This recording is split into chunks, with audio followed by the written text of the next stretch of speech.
Hey guys, what's up? Alec back with the daily stock market, and we had a great green day on Friday. As you can see, lots of stocks were up 10, 12%, and many stocks up even 5% or more. Nike is reporting earnings this week, so we're going to start off the video by talking about them. We're also going to deep dive into Disney and a few other stocks, so make sure you stay throughout this entire video if you own any Nike or Disney, and we'll throw a few other stocks in there as well. So make sure you subscribe with post notifications on, hit the like button because you're in for a treat on this video. So Nike, first one up 4.5% on Friday, down 15% in the last 3 months. We see some supports right at $105 per share.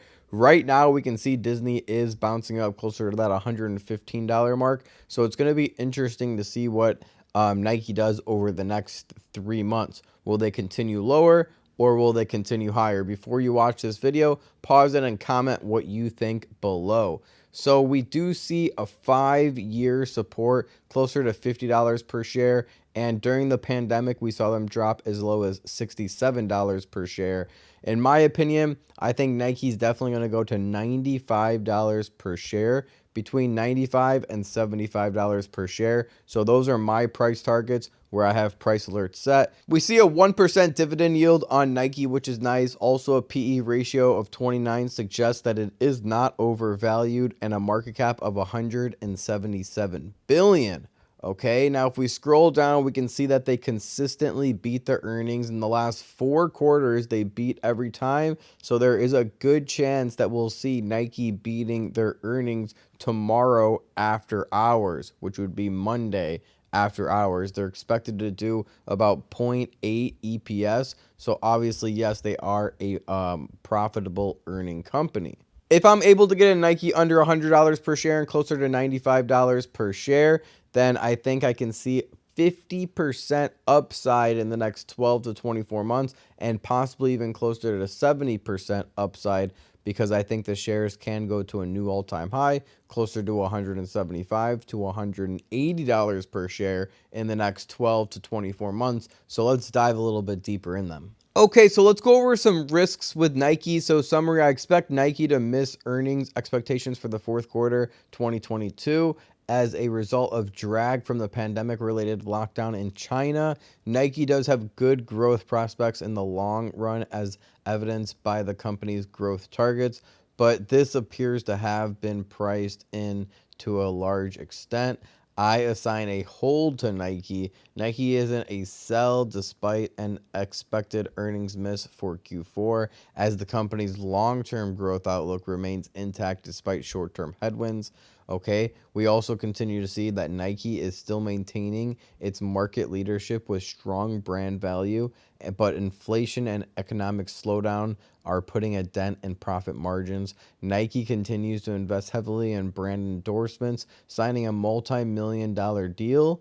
Nike continues to pay back to its shareholders with $484 million in dividend payout and $1.2 billion in share repurchasing in Q3 2022, which is a really great news for shareholders. As a part of the $15 billion share repurchasing program, supply chain disruptions caused by COVID and Ukraine-Russia war pose a great challenge for Nike in terms of inventory and logistics management. The intrinsic value of the company, according to my DCF model, is $123 per share, but considering current market volatilities, I assign a hold rating to Nike. Okay, and then we have a bearish analyst coming in and weighing on their decision. Run for the hills is my suggestion if you are interested in buying Nike in the 2022 sell-off. The stock's currently valuations make absolutely no sense in a high inflation, weakening economy backdrop. Comparative shopping versus shoe company peers reveal Nike's underlying value may be as low as $60 per share versus $120 share price that it was at the writing of this article. And I would put a little bit of a premium on that $60 per share because it is Nike, the biggest shoe company in the world, and they're not just a shoe company. Also, keep in mind, they're much more than that nowadays. They're also a lifestyle. So I would say $75 price target or $70 price target is a little bit more attractive, in my opinion, for Nike. You have to ask yourself, is any company really worth 200 billion. It's never been accomplished until Nike in 2020 to 2022. In fact, Nike is the only shoe focused company to ever break an $80 billion valuation in mankind's history of capitalism. The industry is ultra competitive with thousands of manufacturers around the world. Changes in consumer fashion styles and tastes one year to the next have made it almost impossible to succeed and grow for long periods of time until Nike. The cost to design, produce, and sell shoes are ever changing, with companies constantly hunting around the world for an edge to skim a few more pennies per pair of shoes sold. I agree, Nike is worth something as an investment, but a powerful boost to the underlying value of the business during the great government money printing pandemic boom in shoe sales looking to end in 2022. A lot of people are spending less right now on discretionary stuff like an extra pair of shoes. Not many people are going out and buying them right now. They're trying to hunker down cash. So Nike could be bearish in the short term to that $75 price target. Analysts on average have a $142 price target, 25% upside in the next 12 months. And a lot of these analysts just reiterated this 4 days ago, 5 days ago with $130, $160 price targets. And these are 4 to 5 star analysts we're talking about making these price predictions for the next 12 months. So overall, as Nike begins to rebound above $120 per share, even buying a put could be an option for Nike and writing it down to $105 to $95 per share. I definitely think that Nike will be closer to $95 per share in the next 3 months and more of a downward trajectory also over the next 3 months. Also, they might drop 10% on earnings. So if you have a high risk tolerance, you can consider a put on Nike into earnings, buying early in the morning tomorrow and then selling Tuesday or Wednesday once Nike sells off after they miss earnings. Remember, there's no guarantee that Nike misses earnings. This is not financial advice. These are just some opinions that are written by analysts and also some of my opinions about the analysts' suggestions. Okay, so let's talk about Disney after we talked about Nike, and they're down 6% in the past month, down 30% in the past 3 months. They're under $100 per share. They're basically at a 5-year low. Disney in 2017 was $98 per share, so it was higher in 2017 lows than it is today at $97 per share. So let's dive into it and see if Disney, after selling off around 50%, if they're a good deal now or if we should wait until they sell off a little bit longer. We see this article here. Cathie Wood trims ARK Disney stake by 58% on Wednesday. Cathie Wood led ARK Investment Management on Wednesday significantly lowered its exposure to Walt Disney, its second major reduction in the entertainment giant company stock since buying the first shares since May of last year. The popular money managing firm sold 100,000 shares estimated to be worth around $16 million in Walt Disney stock. And this article doesn't really go over why Woods sold out of Disney stock, so let's dive a little bit deeper. Now, I've been trying to find some information, and I see a summary here saying uncertainties regarding Disney's direct-to-consumer strategy make it very challenging to derive a valuation from the company. The parks, experiences, and product segment look to be in excellent shape and provide solid support for the share price. Applying a sustainable earnings approach, I arrive at a hold rating for Disney. So CEO of Walt Disney, ticker symbol DIS, is certainly not shy when it comes to telling the market what a great company he's running, with references on the first page of the Q2 2022 result to fantastic performance and Disney being in a league of our own. Our strong results in the second quarter include fantastic performance at our domestic parks and continued growth of our streaming service, with 8 million Disney Plus subscribers added in the quarter alone, which is a lot, and total subscriptions across all of our direct-to-consumer offerings exceeding 205 million. Once again, prove that we are in a league of our own Such bold statements from the CEO and other Disney executives may well have contributed to many investors tagging Disney shares with a high quality label. The investment industry is full of rubbery, subjective statements and categorizations, often put forward with great conviction, particularly when a fund manager is talking about their own books. And I'd argue that any claim regarding a company's or investments being high quality should be taken with a pinch of salt. Now, we also saw stuff going on with ESPN. So Disney's management indecisions on entering the sports betting sector with a full platform puts it in the too little too late situation. ESPN viewership declined since 2010.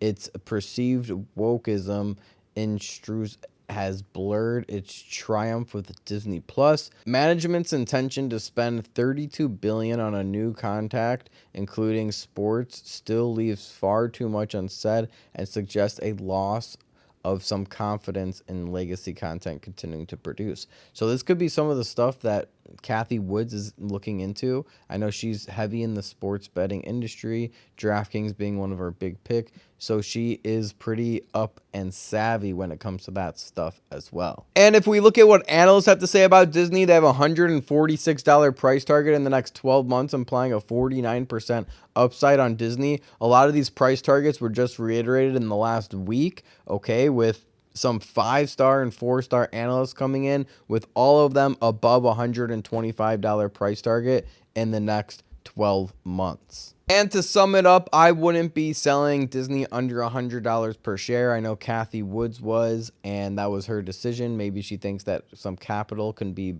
better used elsewhere right now, and she just needs capital to put around. But if you're a Disney investor and you're a long-term investor, I think that this is a great place under $100 per share to dollar cost average into. Now, if I'm looking for a good deal, closer to $75 per share, okay, I'm definitely waiting and not loading up on Disney just quite yet. Just dollar cost averaging for long term, because Disney is a stock I want to hold on for long term, and I can see them having 20% gains on average for the next 3 years. So 60% growth over the next 3 years, I think, is very achievable. And we would only need to see Disney around $160 per share in the next 3 years to see that 60% growth from current prices. And Affirm is the last stock we'll talk about in this video. We'll just do a quick rapid fire on them. I do want to do a deep dive on them, so we'll save a deep dive for them for a future video. But just a quick update on them. We see them up 7% on Friday, up 24% on the week. There was just an article that came out and said that around 50% or more of people that use the buy now, pay later are not paying later. So a lot of people are saying it's buy now, pay never. Okay, and that's just bad for Affirm. So their business model is extremely risky. It's unproven. They're a non-profitable company, so they have a lot of bad things going on for them and risky things. However, if they prove this business model to be a working business model in Wall Street, this stock could definitely explode, and it could 5 to 10x if everything goes right. However, in my opinion, the risk versus reward just quite isn't there for Affirm. And I did take a 40% loss on Affirm, so that's why I always suggest to my students to set their stop losses around 30 to 40% on swing trades or riskier positions, because if they go down more than 40%, there's a good chance they're going to be even going down more than that. And with Affirm, the bottom probably is not in. I could see Affirm going down to $15 per share again.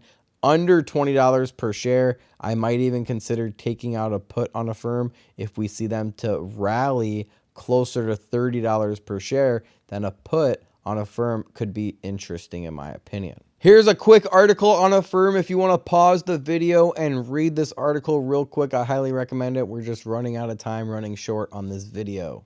And I hope you guys really appreciate that video. I hop on here during my weekends on Sunday to provide this content for you and give you guys a little bit of a deep dive on the stocks and what's going on in the stock market. Also, if you guys want a cryptocurrency update, I just made a full video, YouTube video. The daily cryptocurrency is my only other Instagram. We're approaching 100,000 followers now, and we also have a full YouTube channel dedicated to cryptocurrency content. It's called the Daily Cryptocurrency. So if you're on YouTube after this video, just type in the Daily Cryptocurrency and check out the most recent video. 3 altcoins with 10x potentials. Buy now, June 22nd update. That's what it'll say on the video. Thank you guys for all the love and support you have been showing on my channel. Don't forget to subscribe with post notifications on. Share this video with a friend if you think that they will find it helpful. Hit the like button, and I'll see you guys in the next video. Remember, don't time the market, buy the market. Peace.